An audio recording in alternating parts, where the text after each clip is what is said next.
Hello, my name's Greg Pittman, and I'm a retired high school teacher from Marjory Stoneman Douglas High School in Parkland, Florida. Um, my high school, Marjory Stoneman Douglas, had the largest school shooting on Valentine's Day, February 14th, 2018, in which 34 people were shot and 17 people died. Parkland is in northwest Broward County. It's a town of about 34,000 people in metro Broward County, which is about 2.5 million people, in larger Miami metro area, about 7 million people. Marjory Stoneman Douglas has a school population that was predominantly white, about 75% white, about 14% Hispanic, about 7 or 8% African American, 1% Asian American, and a very affluent community. And I'm going to talk about it a little bit. I've had a number of people ask me to talk about my experience at the school after the shooting, during the shooting, and so I'm just going to record some videos and I'm going to put it out there and try to at least tell things from what I saw and my experience, and also later why I left the school.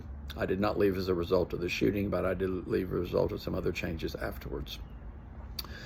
The day of the shooting, the school had 3,300 students, 200 staff, teachers, about 60 other staff. It's a large school, 13 buildings, 40 acres, and all the shooting does take place in one building, the 1,200 building.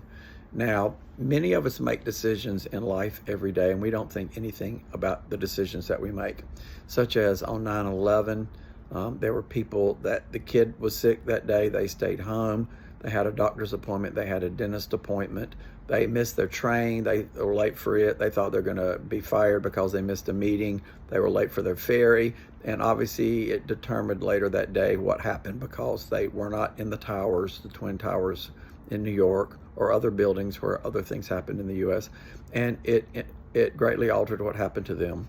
Likewise, I made a similar decision, which I'll talk about. Little did I know when I made the decision it would impact what happened on that day. The shooting, when it takes place, all takes place in one building, the 1,200 building. It's a 3-story building, 10 classrooms on each floor.